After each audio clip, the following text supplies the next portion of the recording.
One of my favorite concepts for a tabletop RPG setting comes from a game called Engine Heart. In it, you play as machines on an Earth where humans are no longer around. How they vanished is up to the dungeon master, called the programmer in this case. All the game's manual has to say on the matter is, "The time of the humans has passed.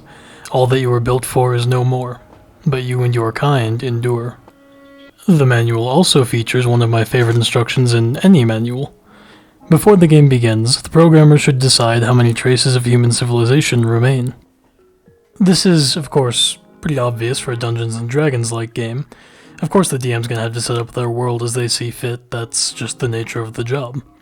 But the particular phrasing of that sentence sticks with me.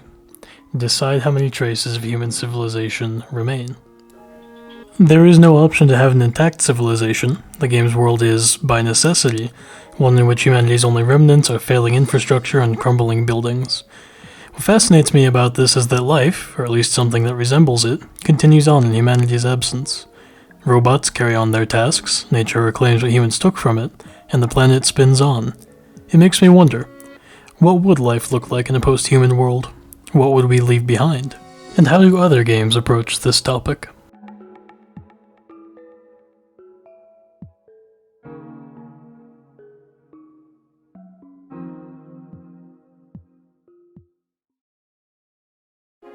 Before anything else, I want to talk a bit about Final Fantasy VII, because I believe it's a good introduction to the idea of a world without humanity.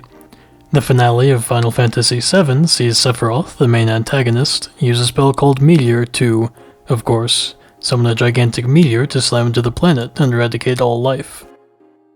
The player's party eventually manages to stop him with the help of a spell called Holy, and a force known as the planet's lifestream.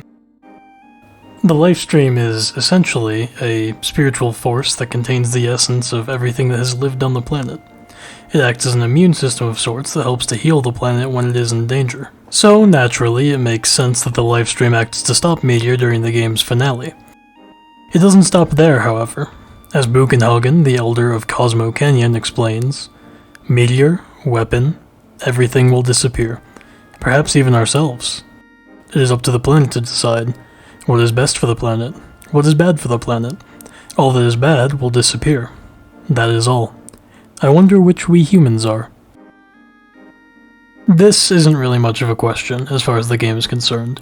It takes a very pro-environmental stance by portraying humanity as greedy and selfish, draining the lifestream to obtain Mako energy. In fact, when the weapons are summoned late into the game, their sole directive is to protect the planet. They do so by attacking the two largest cities in the world, Midgar and Junon. This is about as blatant as the game can get. Humanity is a plague on the planet. It stands to reason then that humans are eventually wiped out by the planet. This is reinforced by the ending cutscene, a 500-year timeskip in which we see Red 13 and his children looking out over the ruins of Midgar, covered in vegetation. This cutscene is honestly the only reason Final Fantasy VII gets a mention in this video.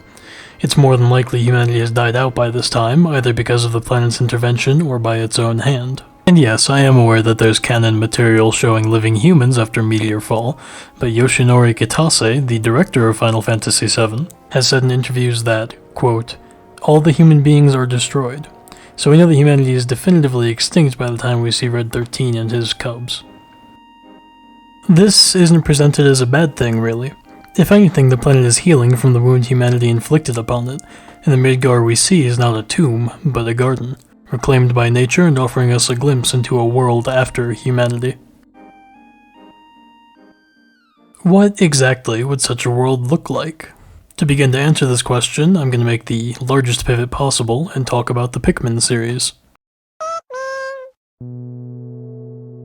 The Pikmin games are relatively simple on the surface. You play as Olimar, a ship captain that has crash-landed on a mysterious planet called PNF-404, inhabited by creatures known as Pikmin. In the first game, your only real objective is to control the Pikmin in order for them to recover ship parts so that Captain Olimar can get back home. Pretty straightforward stuff. Pikmin 2 is where the series setting gets a bit more interesting. Olimar returns to PNF-404 with his companion Louis to collect treasures to pay off the debts owed by Hokotate Freight, the shipping company Olimar works for. These treasures aren't gold or jewels, though. They're ordinary objects you might find on Earth. The first treasure in the game, for example, is a battery, which was in fact specifically a Duracell battery in the original game, but got changed on the Switch port. Other treasures include various fruits native to Earth, coins, crushed soda cans, candles, and marbles. What fascinates me about these treasures is that they are reinterpreted by Louis and Olimar. The battery, for example, is called a courage reactor. A large red marble is dubbed crystallized telepathy. A shogi tile becomes the boss stone. Humanity's remnants are being repurposed and redefined by those that come after us. To the Hokatations, these objects that we view as trash are priceless treasures, enough to pay off a massive debt. This reframing of humanity's remains is really quite compelling in a post-human sense, at least to me. I'm really fond of the idea that some other species might find whatever remains of the human race someday and say, you know what? This is pretty neat. All of this, of course, begs a very obvious question. Where did the humans go? While the Pikmin series never gives an explicit explanation for humanity's absence, Pikmin 3's world map gives us a pretty clear idea. This is Pikmin 3's map of PNF-404. And this is a rough estimate of what the Earth's continents might look like after 300 million years of continental drift. Scientists call it Pangea Ultima. You can see the similarities, I hope. Now, of course, there are some creative liberties taken in the series, especially in Pikmin 4. There's no way a house would be structurally intact after 300 million years. Personally, I chalk this up to Nintendo prioritizing fun gameplay over stringent lore accuracy, which is not necessarily a bad thing. I love the Pikmin series, and I would rather have a fun game than an accurate one, which would likely involve sifting through rubble buried in the midst of a thick forest, which hardly makes for engaging RTS gameplay. Instead, it is much more engaging and much more poignant to see clear reminders of humanity's existence. It forces the player to reconcile the inherently goofy nature of Pikmin with the somber realization that humanity is gone. Ultimately, Pikmin is the most unique post-apocalyptic game I've ever played, because it doesn't really feel like a post-apocalyptic game at all. It instead offers a very optimistic perspective on the end of humanity. We may be gone, but we've left a legacy behind for others to discover. Pikmin shows us what a world after humanity might look like, but only on a small scale. We essentially just see humanity's trash and the creatures that have risen up in humanity's wake. What about our larger scale creations? What becomes of them? Here we can turn to perhaps the most critically acclaimed post-humanity game of all time, NieR Automata. Automata is a sequel to my favorite game of all time, NieR Replicant. For those unfamiliar with Replicant, it concludes with a boy named NieR killing humanity's last hope for its continued existence, thus dooming them to extinction. He does this without knowing that it will end humanity, of course, but the fact remains that humanity dies out. NieR Automata then takes place 8,000 years after Replicant, in the midst of what is ostensibly a war being fought between humans and some alien invaders. We'll get to that war in a moment, but what's interesting about Automata is that humanity, in many ways, lives on, despite its apparent destruction in the aftermath of Replicant. It is seen in the ruins the player navigates throughout the game, strewn with rubble and reminders of an age gone by. Every set piece doubles as a reminder that humanity's footprint is omnipresent, even though humanity itself is long gone. Mankind is also a looming specter over protagonists 2B and 9S, who are constantly reminded that everything they do is for the sake of humanity, whenever a member of Yorha, the organization they belong to, greets or dismisses them with a "Glory to mankind." 2B and 9S operate under the belief that the last remnants of humanity are located on the moon, and are giving them orders to win the war, so that humans can return to inhabit the Earth once more. The truth is, those orders are scripted and automated. There are no humans on the moon. There are no humans anywhere. All that is left is the lie made to give the androids a sense of purpose. Interestingly, the alien invaders are themselves also extinct. The result of this is a very pointless proxy war between the androids built by humans and the machines built by aliens. This war has gone on for millennia, long after the extinction of both mankind and its aggressors. Perhaps the most fascinating consequence of this is that both sides evolve over the years. At the start of the game, 2B and 9S are under the belief that their enemies, the machines, are just that, simple machines. As the game progresses, though, the machines show signs of complex thought and sentience. They form families, build communities, and even found a religion at one point. These are not the actions of mindless machines, but of sentient beings that are looking for meaning. This evolution is taken to its extreme in the characters of Adam and Eve, two machines who physically resemble humans and intellectually pursue human philosophies.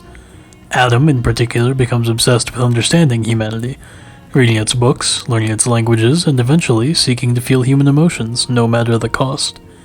This clearly demonstrates that humanity's legacy lives on despite their absence. 2B and 9S undergo a similar journey on the Android side. They are not cold, emotionless machines. They love, they suffer, and they mourn. 2B carries a heavy emotional burden, made worse by the duty Yorha imposes on her. She is forced to kill 9S every time he discovers the truth about humanity's extinction so that Yorha's mission can continue. This results in 2B having to kill 9S dozens of times, and each time hurts just as badly as the last. 9S, in turn, is brilliant, curious, and increasingly unstable as he uncovers the truths about Yorha and humanity's extinction. Both characters have inherited the traits of their makers, and there's an argument to be made that they are, in a philosophical sense, just as human as we are. Regardless of where you fall on that particular debate, it is objectively the case that the androids, Yorha, all of it, are ultimately constructs of mankind. The machines, too, take inspiration from mankind's remnants. Even though humanity has been completely absent for over 8,000 years, its legacy lives on through both the androids and the machines. Humanity is impermanent. This should be a given. Our planet has existed long before us and will, in all likelihood, continue to exist long after we are gone. But what is permanent is the echo of our presence. The systems we built, the structures we left behind, the artificial lives we created. In NieR Automata, Pikmin, and Final Fantasy VII's ending, humanity is decidedly absent, yet it feels omnipresent. These games don't just depict a world without people, they depict worlds shaped by people, haunted by their absence, and inhabited by beings who wrestle with what we meant and what we left behind. These are not dystopias, as they are so commonly depicted in post-apocalyptic media, but neither are they perfect utopias. They are instead elegies for humanity, meditations on the idea that the world continues on, not in spite of our extinction, but through it. This is where the phrase, "decide how many traces of human civilization remain," becomes so powerful for me. It's not just a mechanical suggestion for setting the stage of a tabletop game, it's a thematic challenge. The traces of humanity aren't just physical. They are more than crumbling buildings and ruined infrastructure. The traces of humanity are emotional, philosophical, and existential. What NieR Automata suggests, and what all these games imply in their own way, is that meaning is not the sole property of human beings. Purpose can be inherited, reinterpreted, or even fabricated entirely, and still be real. Machines don't need us to feel loss, the planet doesn't need us to heal, stories don't need us to be told, and yet our fingerprints remain, lingering in the code of androids, the myths of machines, and the cracked concrete of forgotten cities. In a sense, these post-human worlds invite us to look at ourselves, not as central protagonists in the story of Earth, but as a brief, impactful chapter. One whose ending, though perhaps inevitable, doesn't necessarily mean the end of the story. Life goes on, with or without us. The question isn't whether we endure, it's what part of us endures, and what that part of us means to those who come after. Therein lies the real beauty of these post-human stories. Not the tragedy of our disappearance, but the quiet hope that something, whether it be curiosity, love, or our own creations, might survive us.